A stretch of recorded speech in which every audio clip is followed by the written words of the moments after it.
nhờ thằng đấy về để như kiểu làm nhục Mận ấy, không nói ra để cho mẹ anh hiểu rõ hoàn cảnh của em. Hồi bác đi theo cháu làm việc, bác thấy cháu hết là một người giỏi giang mà chăm chỉ cháu ạ.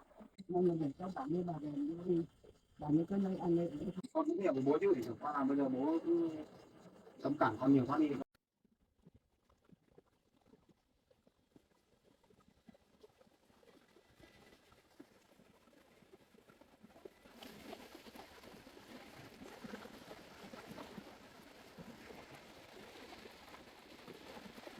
Bà ơi, Dạ. bà trông em bé nhá. Em bé đang ngủ trên giường đấy. Cháu với Mận đi làm á. Anh cháu đi làm và cháu. Vâng vâng. Cháu đi sớm về sớm nhá. Vâng, bà nhớ ông cười nhá. Vâng.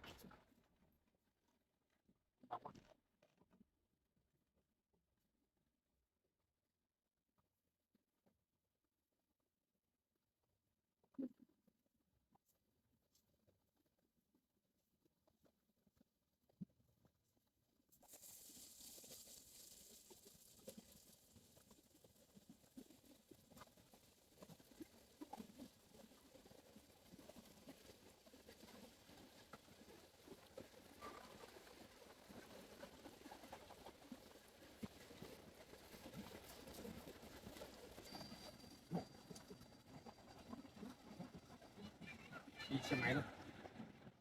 Nay anh đưa em đi nghỉ mát. Mua lại của họ thôi. Mình mua xong mình mang về đi bán. Hôm nay mình nghỉ mà.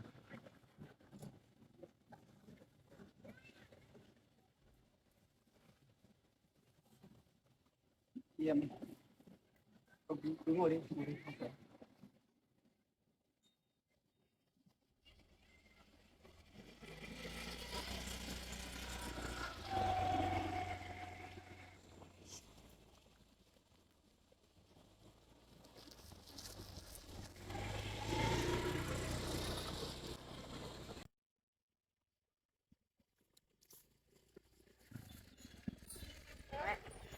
Bảo con đi đâu ấy? Con vẫn bận đi làm. Dạ. Mẹ đi đâu? Cái gì con? Để đi vào với con chơi. Mẹ bảo con á. Sao mẹ không báo trước để con ở nhà chờ? Con cắt xe.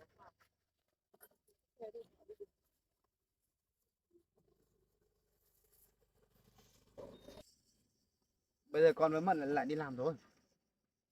Thế mẹ lên gặp con ở đây rồi cho mẹ đi theo làm với. Mẹ có rảnh rỗi không Đó, thì mẹ đi. lạnh lối. À mẹ rảnh rỗi thì. Mẹ đi theo Thế với. thôi thôi mẹ đi theo bọn con đi. Cho mẹ theo với nhé. Vâng, Cho bác theo với nhé. Vâng. đi mẹ. Dạ. Con đi làm một tít mày cơ.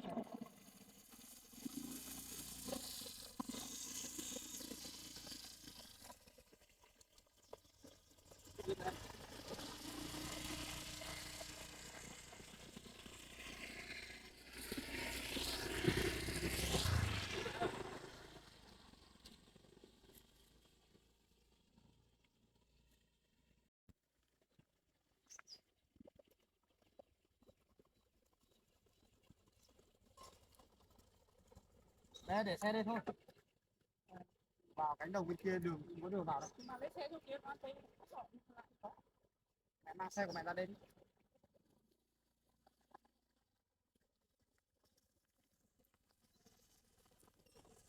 Đấy, để đây mẹ. Đường lạc ở bên kia này.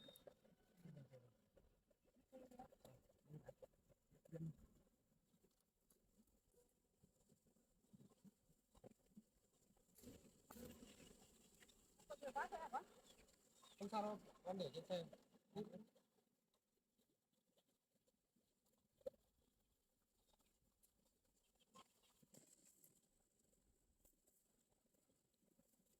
Mẹ đi cẩn thận nhá. Bờ ruộng hơi nhỏ đấy.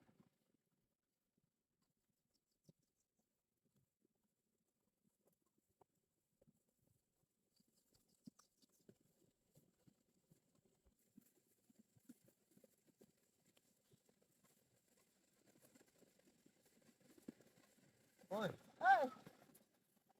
Cô. Vâng. Cô đã nhổ lạc à? Vâng. Cháu đến để mua lạc ấy. Vâng, mua thì nhổ đi. Vâng. Cháu lấy bao nhiêu thì cháu cứ nhổ đi, lấy đi. Vâng. Bác cũng định nhổ bán hả? Bác nhổ bán á? Vâng. Cháu cũng mua một ít. Bên kia có nhổ được không? Có được. Thì cháu nhổ bên này nhé. Vâng. Mẹ, sao mẹ không bỏ cái mũ ra? Mẹ đội mũ bảo hiểm ra. Con đổi đi, tí con lại nắng. Không sao đâu. Mẹ đội mũ con đi. Này em đội đi. Tí lại cháy hết da rồi. Mũ này để đây tí cầm mình. Đây ra đây nhổ làm đi. Em bên ra đây. Mẹ con nhổ đi. Không có nhỉ.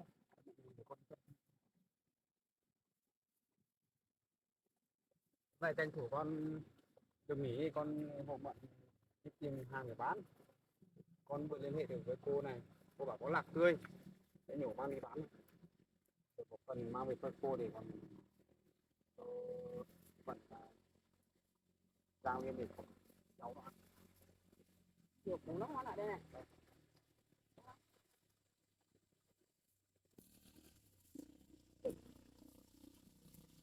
Làng này ra rồi mẹ nhỉ?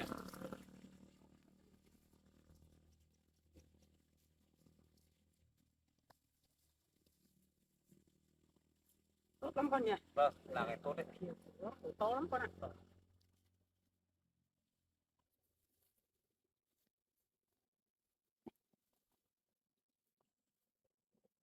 Em ơi, em chỗ ngồi này em không phải nhổ nữa, em ngồi xong là em tước nó ra. Được. Em ngồi đấy tước nhé. Mẹ ơi, mẹ với vợ con ra đây ngồi đi, xong mẹ tước cái lạc ra đi. Để con mình nhổ được rồi. Mẹ ở đấy nhé. Với vợ con trước con ở đây nhổ.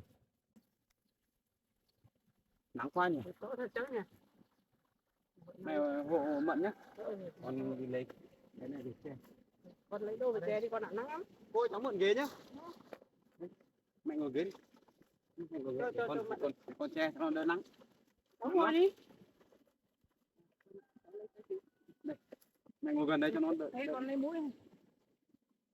Thế mẹ ngồi đi. Có đây nhá, nắng đấy. Thường thường cháu đi xa thế này cháu. Đi bộ có mệt không?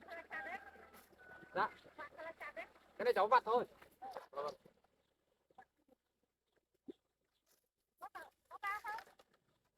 Cháu mang gùi rồi. Cho bà gùi vặt thẳng cho bà gùi luôn ạ.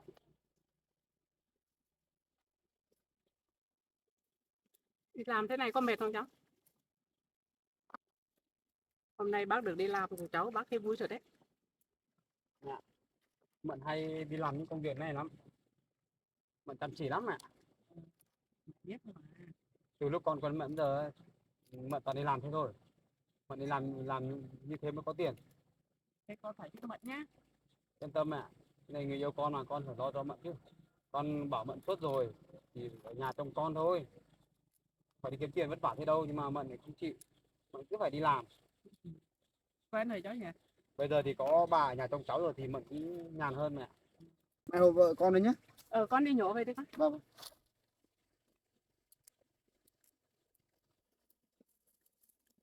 Cháu đi làm thế này bán có kiếm được tiền không cháu?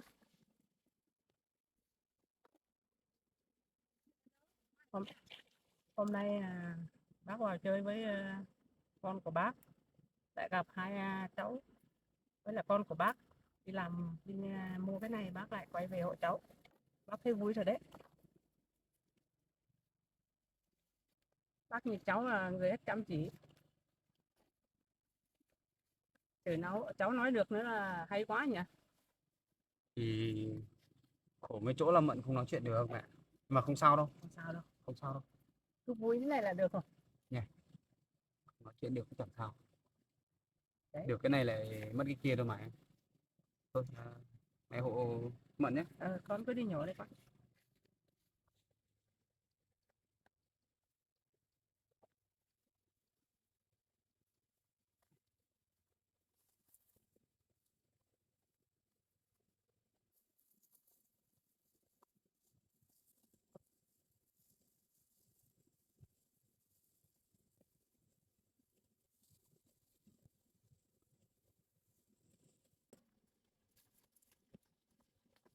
Lạc này mẩy thật đấy mẹ nhỉ.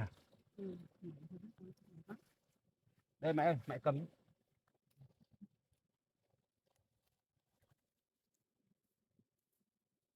Mình có thêm chín mươi triệu.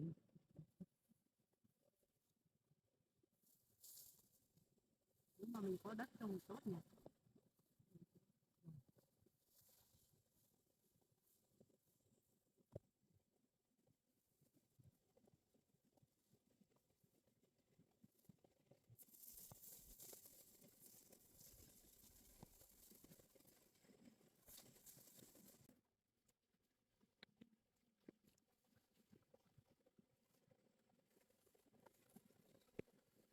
Ừ, cháu đi Hồ Bảo á. Ừ, cháu đi Hồ Bảo nữa.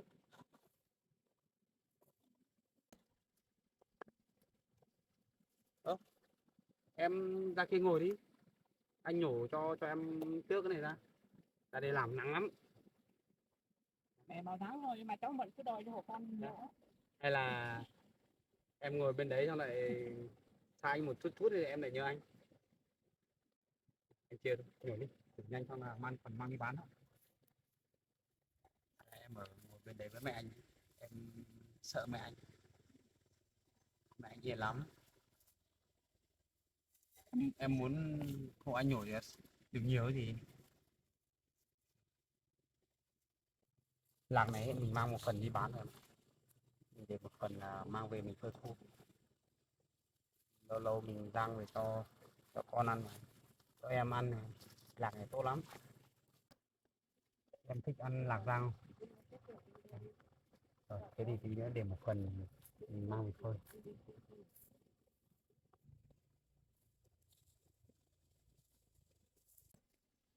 Mình thấy con trai mình cũng hạnh phúc lắm. Mình cũng không ngăn cấm đâu.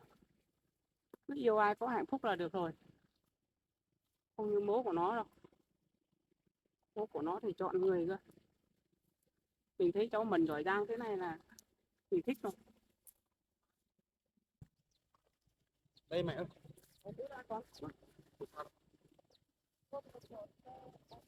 Cháu lấy cả cái này nhé.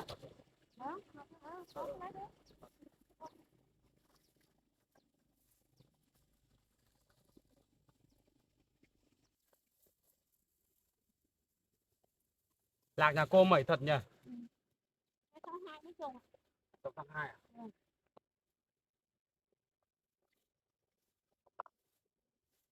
Con ơi, tầm này chắc đủ rồi con ạ. Vâng. Còn nghĩ chắc là từng này chắc cũng đủ rồi. Vâng. Em ơi, Xong mình còn đi bán nữa. ra đây ngồi đây với mẹ tước lạc đi. Thế này được rồi, đủ rồi. Để em ngồi đây. Em ngồi đi. Đúng đi. Em ngồi bên đấy. Em ơi ngồi ghế đi. Anh ngồi xuống được mà. Con này ngồi hội nhau trước đi. Vâng. Cho nó nhanh. Đấy mẹ. Con chỉ ước gì có cuộc sống nó giản dị vậy thôi. Được ở bên người mình yêu này. Làm những gì mình thích.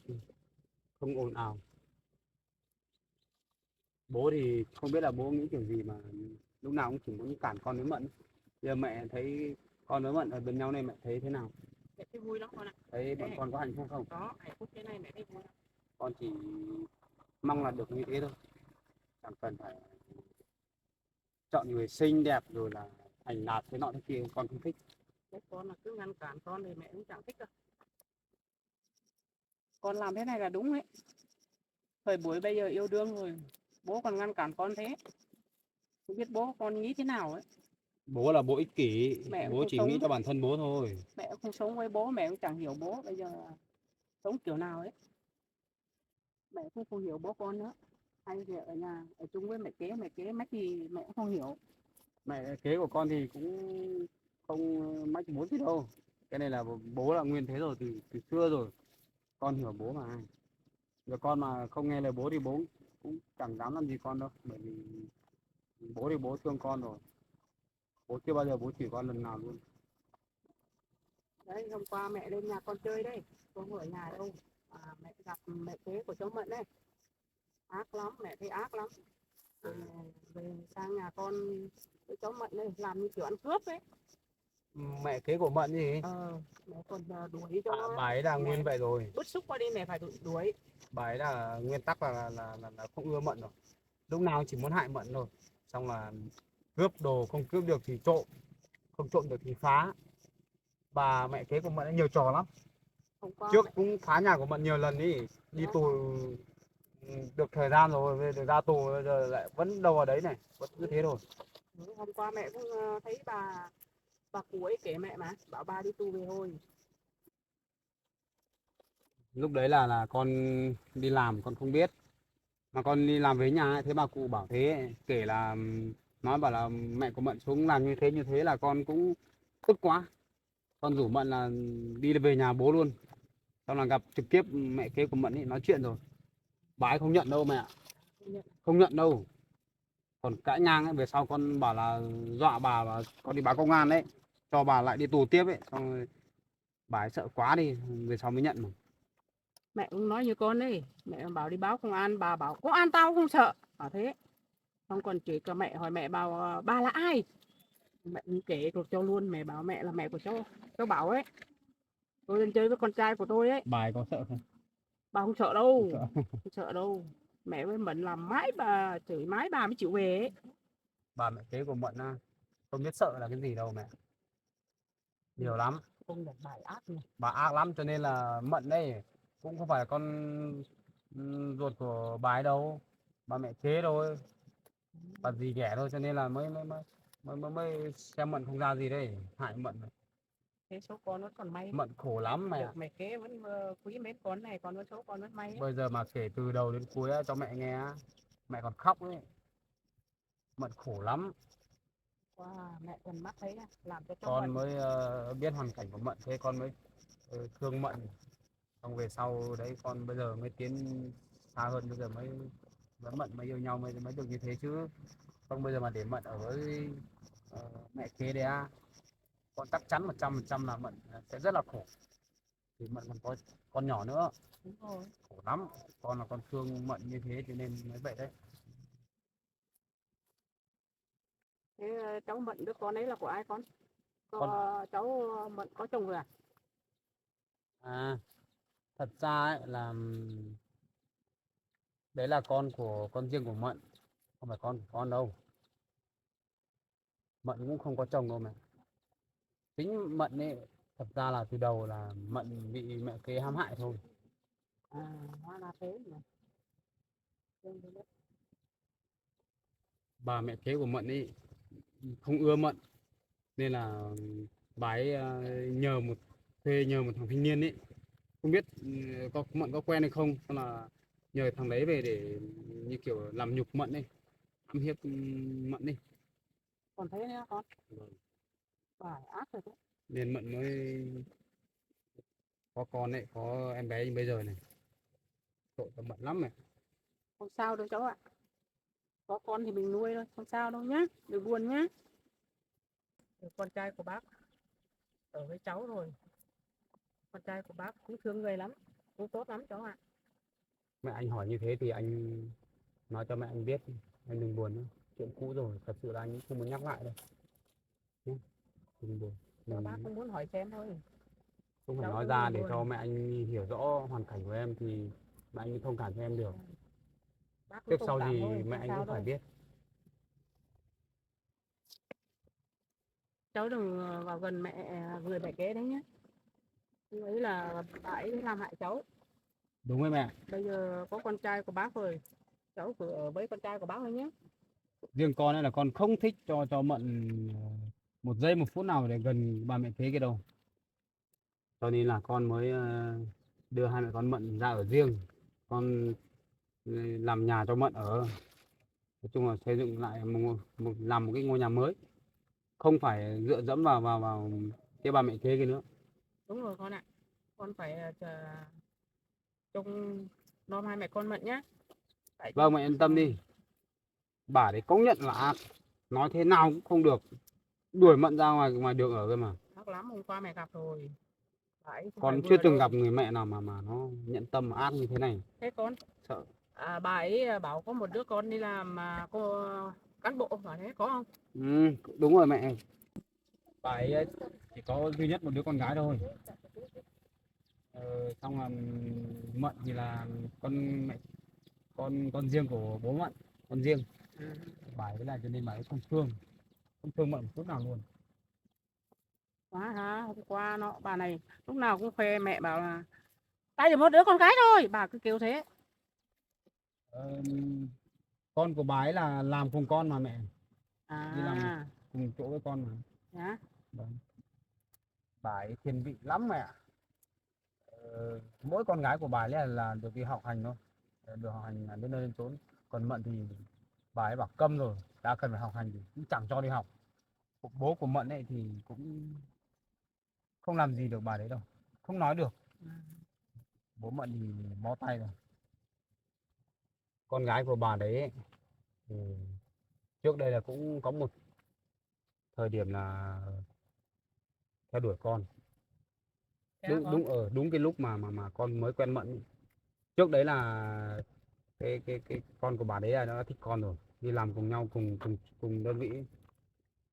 Đưa ừm, cái em đấy là nó cũng xinh đẹp, cao ráo cơ, cứ đi theo bám theo con, xong là tán tỉnh con không thích, về sau là phát hiện ra con thích em gái của nó, đây là em ấy là nó ghen. Ừ. Ghen xong là muốn làm hại Mận đấy. May con nó phát hiện ra sớm, xong là con cũng nói rõ ràng luôn. Từ sau là cái em đấy là cũng từ bỏ, cũng đi học xa, xong là đến bây giờ cũng thi thoảng con mới gặp này. Thôi mẹ ơi, hết rồi, chuyển sang bên này đi, cô nhổ được nhiều. Ôi, Chắc mình không lấy đấy. cháu trước chỗ này được không? Cháu đây nhé.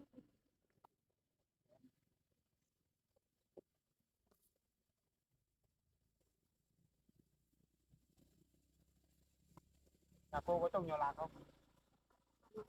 Chỗ này đó. Chỗ này thì không có nước thì trồng lạc. Có ba cửa kia thì có nước thì mấy cây lúa. Tính ra là mình mà trồng được lạc thì thu nhập cao hơn đấy cô ạ. Nhưng mà có nhiều ruộng thì vẫn Lạc được. này nó ít ít sâu bệnh, còn lúa thì mình phải chăm bón nhiều, Vâng. chi phí nó nhiều hơn đấy. Cái đất này đất lạc thì nhiều thuốc tơi lắm. Đây mà. Đất cát đấy mẹ. Đất cát.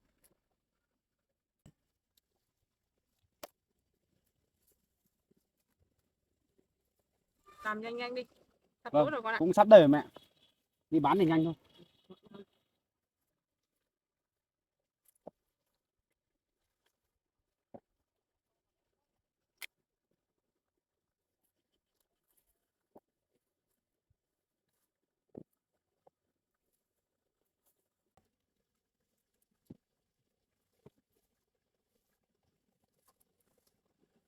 Mẹ ơi, nhà mẹ có hay trồng lạc nữa không? Có, nhà mẹ trồng đầy. Như thế rồi hôm nay mẹ bảo con với Mận xuống thì lấy của mẹ thôi. Đi mua nữa. Xa quá, không xa thì Ừ, xa quá. Thôi lấy đây với bác đây cũng được rồi con ạ. thì hôm nào con đưa Mận xuống nhà mẹ. Đấy. Thế hôm nào mẹ nhổ lạc mẹ bảo con đi, con đỡ Mận đi hộ mẹ. Được rồi, hôm nào mẹ nhớ mẹ bảo hai con đi hộ mẹ nhé. Vâng, mẹ nhớ nhá. Cháu đi hộ bác Để nhé. con còn có cơ hội con đưa Mận xuống nhà mẹ chơi. Đấy. Biết nhà biết cửa chứ. Em ngồi đi.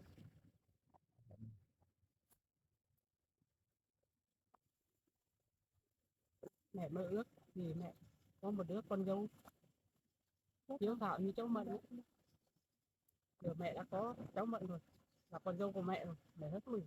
Thì bây giờ mẹ chỉ có con dâu rồi thấy. Đây này, Mận là Đây, con dâu của mẹ à? mẹ với vợ ơi, đứa con dâu này mẹ thích Thì lắm mỗi rồi. mẹ là có phúc thì mới được có con dâu như thế thôi. Còn bố thì chắc bố không cảm nhận được cái niềm vui này đâu. Từ đầu mẹ nhìn thấy cháu này mẹ đã thấy ưa rồi, thấy Sao thương rồi. bố lại không giống mẹ nhỉ? Cảm giác mẹ thấy thương lắm. Bố mà giống mẹ thì tuyệt vời.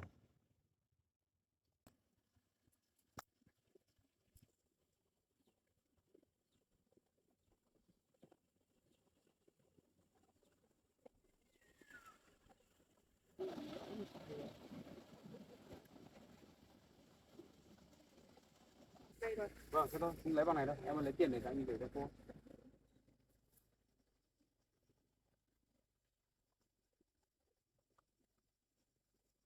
Ông gửi tiền cô nhé. Cảm ơn cô nhé. May quá còn liên hệ được cô có ít lạc về mang đi bán. Thôi để Em bảo con nặng lắm, nặng không mua được đâu. Đi thôi. Đi mà. Cảm ơn cô nhé.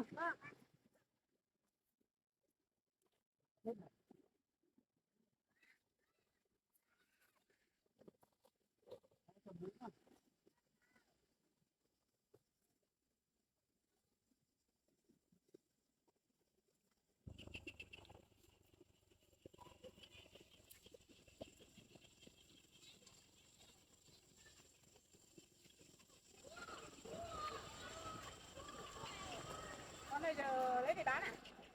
Bây giờ mang đi bán mẹ. Thế bán một nửa thôi nhé. Để một nửa phơi khô để nó mật.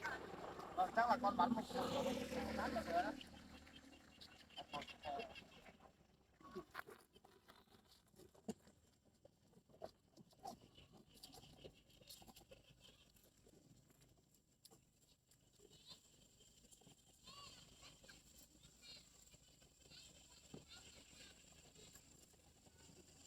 Này, con xe lăn.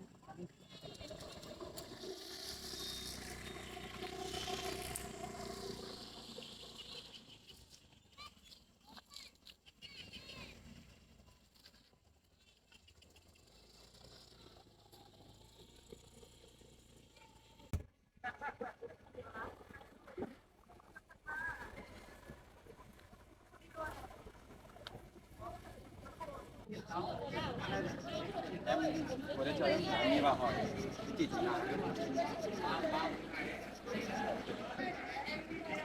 Dạ chị. Cho em ngồi chờ trước cửa nhà chị để em bán. Lạc á? Đâu chị xem nào?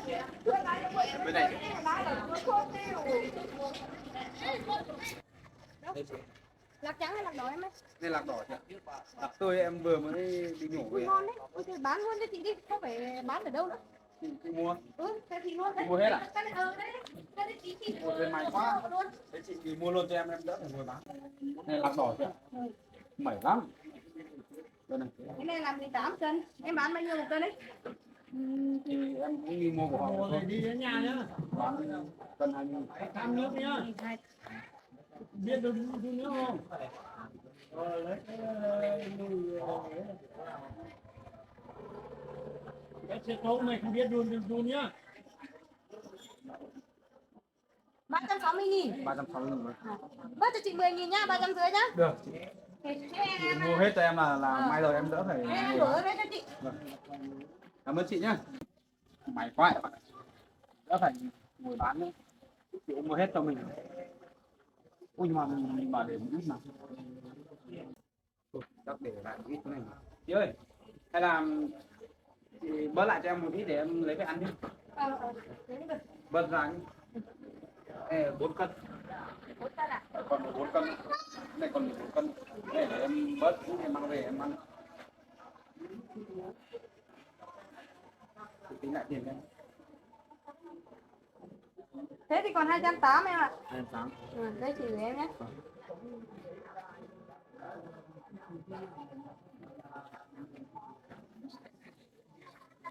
Em ơi còn 30. Lúc nãy em đưa còn thiếu. Cảm ơn chị nhé. Vâng. Vâng.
cháu đi bộ này cháu. Có mệt không?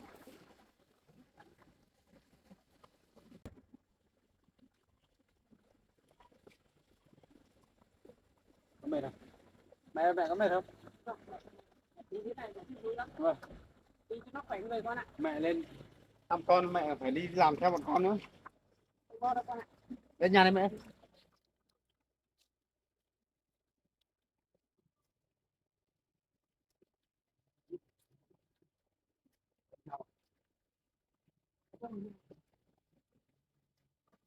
Mẹ rửa tay đi.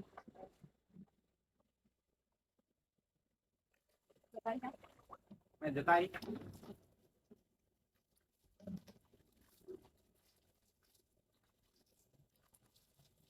Hôm nay mẹ lại với bọn con ăn cơm nhé. Mẹ lại. Xong thì cũng về rồi con ạ. Từ hôm mẹ con mình nhận nhau đến giờ chưa mẹ chưa với bọn con ăn bữa cơm đàng hoàng không mà. Mẹ lên nhà ngồi nghỉ ngơi đi. Mẹ ơi, mẹ lên trên nhà kia ngồi với em bé đi. Để vâng, Chờ để cháu nhé. tối nay mẹ anh phải lại ăn cơm ấy. Em nhóm lửa nấu cơm ấy. Anh chạy đi xem chỗ nào có bán con gà, anh mua con gà về để thịt đã.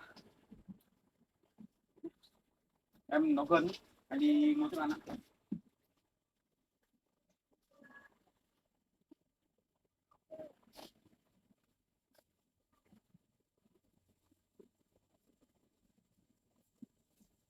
Cháu vừa lên nào.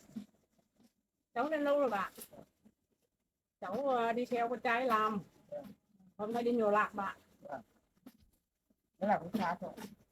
Có đi xa bạn. Nhưng mà thấy vui lắm. Được đi theo con với đứa cháu Mận nữa đấy. Hôm nay thấy vui lắm.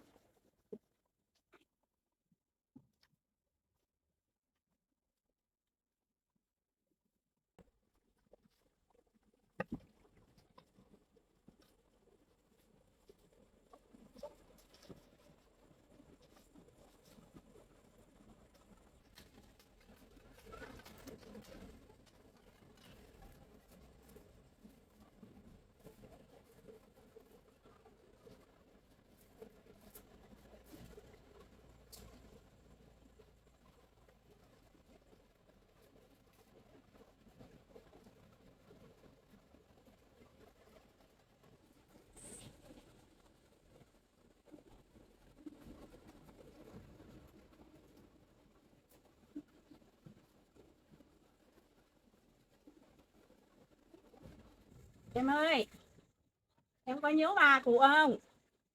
Ừ? Cháu có ngoan không bà? Ngon đấy. Đáng thương rồi đấy nhỉ? Ngoan lắm. Đây thật, đây này, thấy chưa?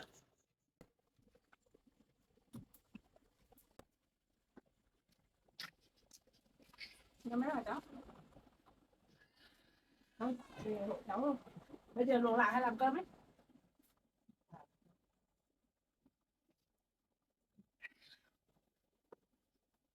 Không biết nồi thì nồi ốc cơm nhé.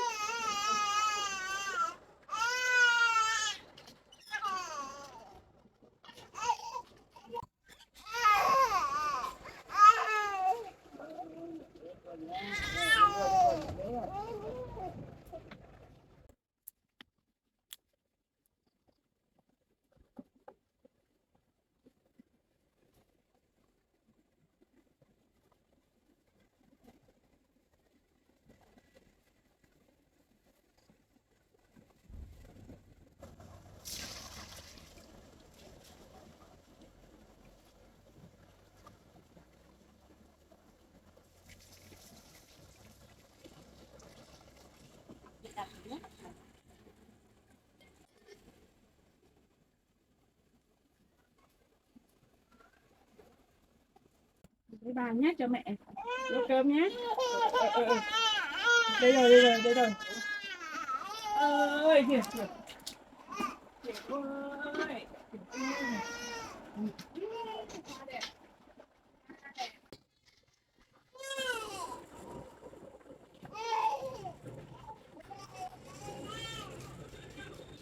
Ê, cháu lên với con đi, để bà đi nấu cho, để bác nấu cho.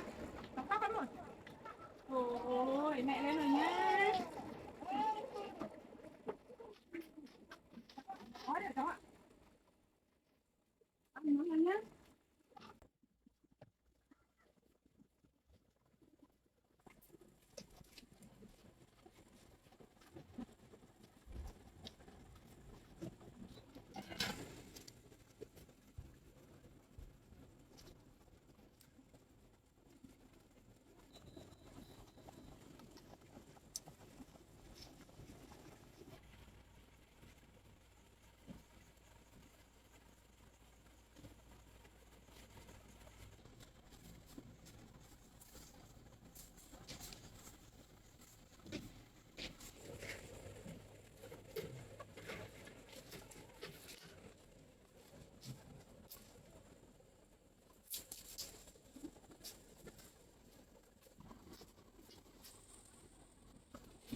sôi sôi rồi bác mặc xuống đó. Em bé sao nhớ mẹ thế?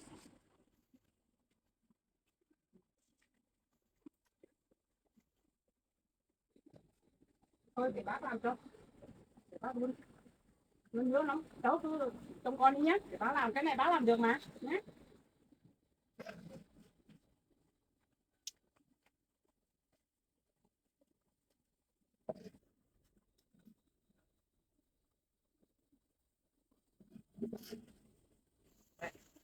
Ôi trời, con đây sao là mua con gà to này không tốn tiền nào hả con?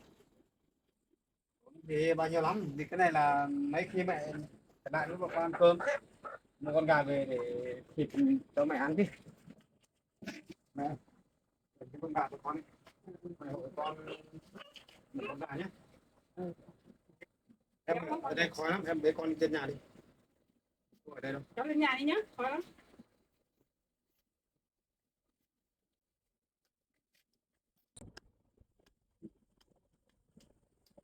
Con thương, ba thương con vì con giống mẹ, mẹ thương con vì con giống ba. Cả nhà ta đều thương yêu nhau.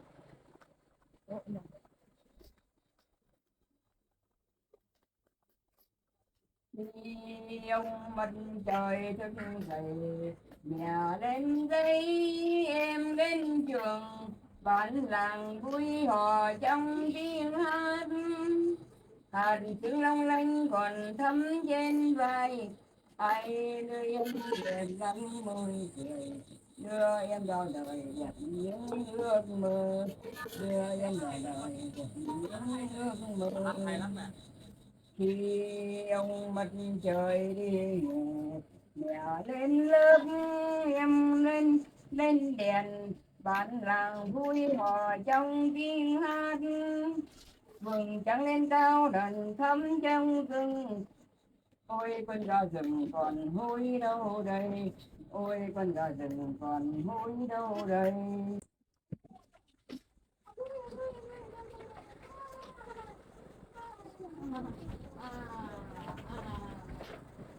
Rồi xin bà em ơi lấy lạc về rửa đi luộc mũi để ăn thôi nhà vào lông gà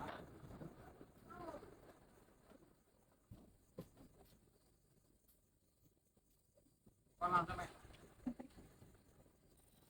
con đi mặn lông gà cho mẹ với mận rửa lạc nhé lấy lạc phía mình luộc về để mình ăn. Con đi vặn luôn là đi để bắn.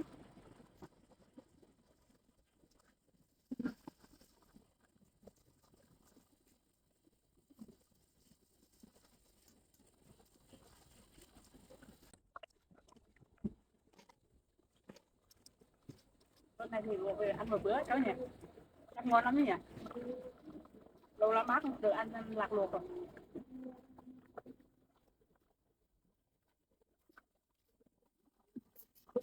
Làm thế này thì cháu ạ, còn chỗ kia mai để quay ăn dần nhé, đang cho con ăn với.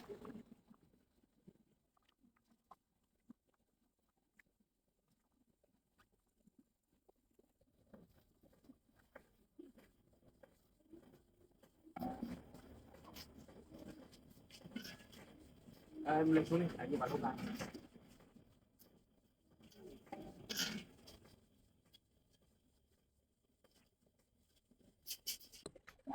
Bà trông cháu cẩn thận nhá.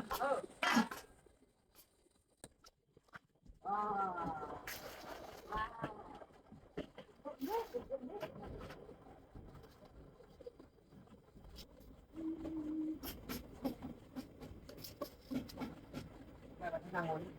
Cái này con tự làm rồi. Mình ngồi nghỉ nhé. Vâng.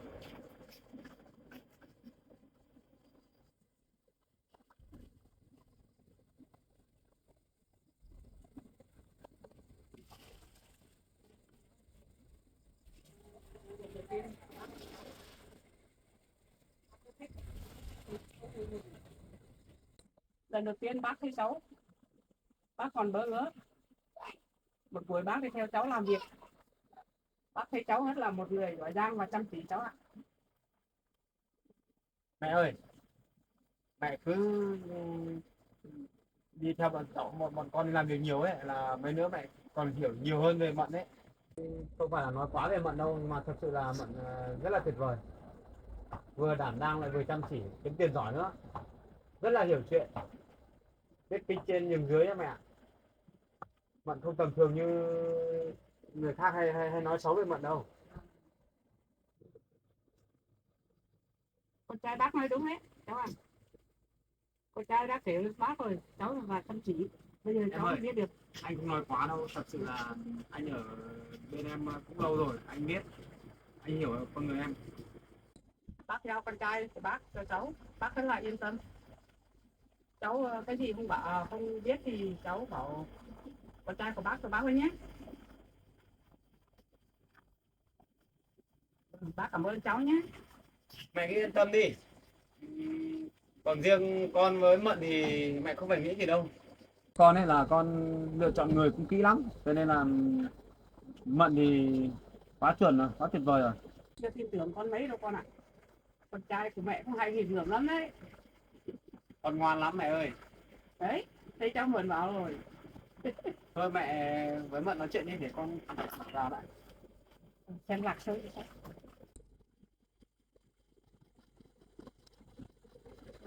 Thôi rồi cháu ạ. này hạt gạo làng ta có vị phù sa của sông kinh thầy, của năm tháng bà có mưa tháng bảy, mẹ yên xuống cây cùi ngồi lên bờ, yêu em quý hạt gạo làng ta.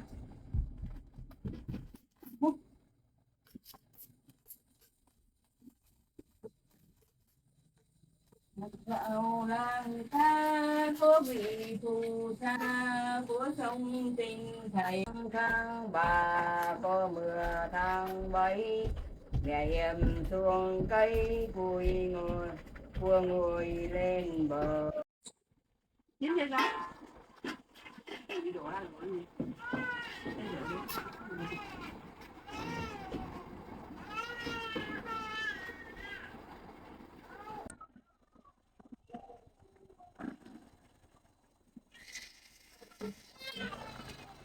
Cháu ơi, cháu lên trên đi. Con không lắm rồi. Bác tự làm.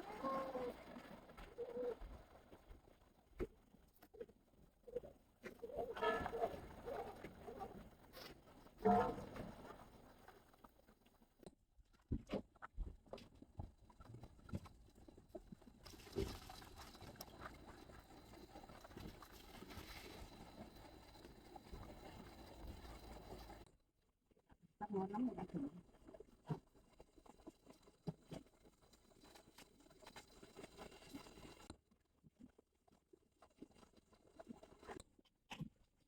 Cái này chắc đúng. Lúc ăn với cơm chắc ngon lắm đấy.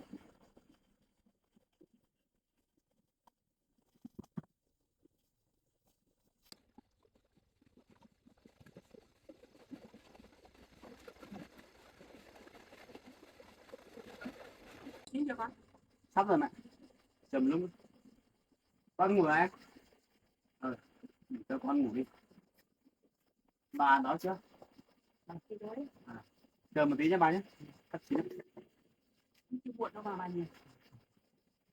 Đó mà. Thôi đây.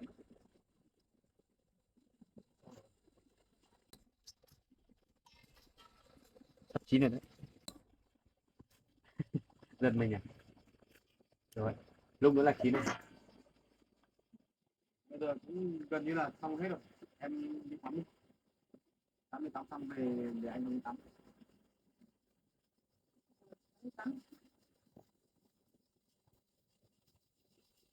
Lâu lâu mẹ mới về lại ăn cơm với bọn con mà mẹ chờ lâu quá. Không sao đâu con ạ. Ở nhà mẹ cũng quen thế rồi mà. Vâng. Ở trong này thì ít có người bán đồ ăn chín lắm.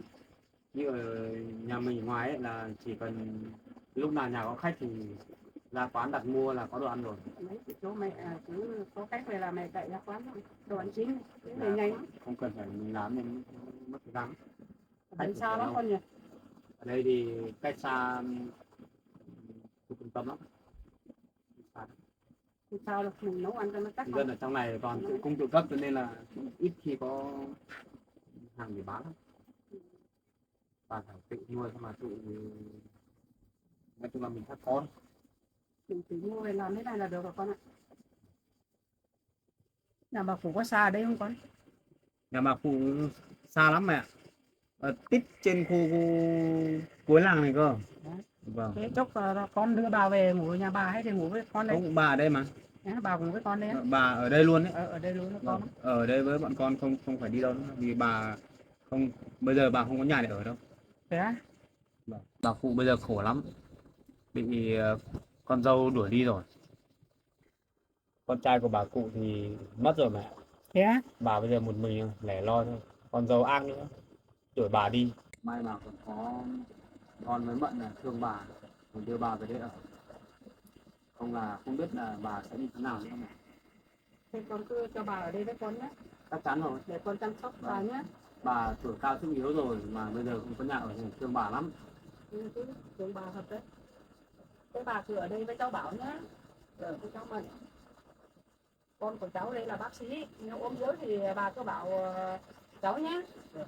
Từ lúc mà bà Phụ xuống đây ở với bọn con ấy là bà đỡ khổ hơn nhiều, không như trước. Lúc trước bà mới xuống bọn con ở ấy, nhìn bà đáng thương lắm, bà khóc suốt, bị con dâu hành hạ xong là bị đuổi. Thân bà. Tội của bà lắm. Con với cháu Mận để chăm sóc bà là tốt nha con nhé. Không sao đâu mẹ, chắc chắn rồi là bọn con sẽ chăm sóc thật chu đáo cho bà. Đúng bà cũng khổ lắm cháu ạ. Nên là để cháu bà với bà về nuôi, bà mới cứ nơi anh ấy ở, không có bà không biết ở chỗ nào. Cái bà cũng thương bà lắm. Vâng. Bà cháu Mận cũng thương. Vâng. Bà Cụ bây giờ là khổ hết phần của người khổ rồi mẹ, đáng thương lắm. Đáng thương đấy con nhỉ. Vâng. Người già rồi. Chính ra như tầm tuổi này như bà Cụ ấy bây giờ phải được quây quần bên con cháu đấy. Đúng rồi. Thôi bà không buồn nữa nhé. Bây giờ có cháu Bảo với cháu Mận ở đây là cũng như con của bà thôi. Cũng như cháu của bà thôi. Có gì bà cứ bảo con trai của cháu với lại cháu Mận nhé. Bà đừng buồn đừng khóc nhé. Bà đừng buồn nhá. Thôi mẹ ngồi chờ con nhé, chắc thì gà chín rồi con đi múc ra này. Con xem ra thì tìm cơm để cho bà ăn với đi con. Vâng. Bà chắc không đói rồi.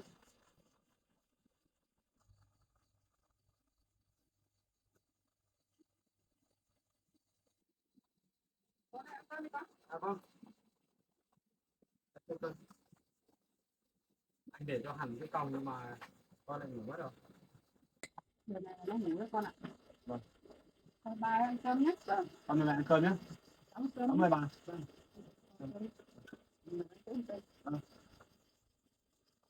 Bà ngon lắm. Con mời mẹ nhé. Bà ơi, mời bà. Con cháu. Mẹ ăn tự nhiên nhé. Mẹ để mẹ. Bà ơi, bà ăn nhé. Vâng. Ăn nhé. Còn vui quá. Thôi để bác ăn cho. Từ trước đến giờ chưa bao giờ được ngồi với mẹ ăn cơm. Mẹ lên thế này được chưa? Lâu lâu mẹ phải lên nhiều nhiều nhé. Lên bọn con chơi. Lúc nào cũng bảo mẹ ơi lên với con đấy, mẹ lên rồi đấy. Con chỉ mong ngày nào cũng được ăn cơm với mẹ là con vui rồi. Vui ở với bố à? Bố thì con cũng thích ở với bố chứ, chẳng qua là bây giờ bố cứ cấm cản con nhiều quá đi, con lên đây rồi con cũng ít khi về nhà rồi. Lâu lắm rồi con không được ăn cơm với bố rồi. Thôi con là ăn đi, không nói chuyện đến bố nữa. Vâng. Ừ. Ăn đi mẹ. Vâng.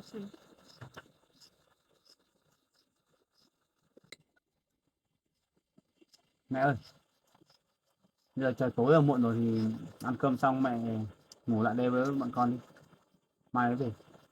Thôi con ạ, ăn cơm xong lại về đấy. Mẹ về luôn á? Vâng, sáng mai mẹ có chút việc. Nếu mẹ không vội thì mẹ ngủ lại đây. Lần sau về là nghỉ nhé. Thì anh ấy nói bảo là tối rồi cho mẹ về mình lo. Không lo đâu con ạ, mẹ không sợ gì đâu. Mẹ đi việc mà. Nếu mà mẹ không về được thì mẹ cứ ở lại đây. Nhà con tuy là nhỏ thôi mà vẫn có giường cho mẹ ngủ mà. Thôi các con đã đến với nhau rồi, đừng đọc nhau mà ở con ạ. Đừng nghe người ngoài nói nữa. Vâng. Mình cứ sống với nó hạnh phúc là được rồi. Về vấn đề này ấy, thì con thì có quan điểm riêng. Riêng con đã chọn Mận để yêu ấy thì sẽ không ai nói được con đâu. Đúng rồi, mình đừng nghe người ngoài con ạ. Vì hạnh phúc là do mình chọn. Mình tự quyết định là Mình tốt sống nhất. cho mình chứ có phải là người khác sống cho mình đâu. Đúng rồi. Con nghĩ thế này là mẹ an tâm rồi. Vì sao mình cảm thấy mình hạnh phúc là được mẹ. Đúng rồi. Ăn đi mẹ. Bà ăn đi. Bà ăn nhiều không? Bà ăn nhưng mà cái chân tôi sao bà ăn để. Bà ăn ít thế. Mẹ ơi. Hôm nào mẹ lên lên chơi thì mẹ đưa cả em đi chơi được không? Em đã xin phép được công việc thì đưa cả em lên chơi với con. Thì con cũng bận quá. Không có thời gian để xuống gặp em nó. Mẹ bảo em lên đây thì để anh em con gặp nhau. Quen biết nhau không mấy nữa lại ra ngoài mình gặp nhau lại không biết ai. Để thầy mà nói với em đấy nhé. Ăn đi em. Ăn đi cháu, ăn đi. Ăn nhiều vào Ăn nhiều vào để coi sức đấy. Cháu vất vả lắm đấy cháu ạ. Mẹ không ăn đi. Mẹ ăn đi. Để mẹ ăn con ạ, mẹ ăn. Em. Bà sao ít thế bà? Em ăn nhiều vào. Ăn nhiều vào mới có sữa cho con. Mỗi lần bà ăn ít thế nào con? Mấy hôm nay thấy bà ít lắm. Hay bà ốm mà. Bà thấy trong người không được khỏe thì bảo cháu nhé. Còn lúc cháu đi làm mà mình cũng đi làm bà nhà một mình mà ốm thì biết làm nào đâu. Nhớ chưa? Bà nếu mà bà không có ở nhà bà mà ốm hay là đau đầu thì bà cứ ra cái chỗ cái camera kìa. Bà gọi thì cháu có thấy. Nhá. Mà ốm là cháu lo lắm đấy. Đấy, cháu có lắp camera rồi, bà ốm bà cứ đến mà gọi cháu. Trừ khi là mất điện thì cháu mới không thấy bà gọi thôi. Còn bình thường thì có điện thì bà gọi cháu biết hết. Nhá. Ăn đi mẹ.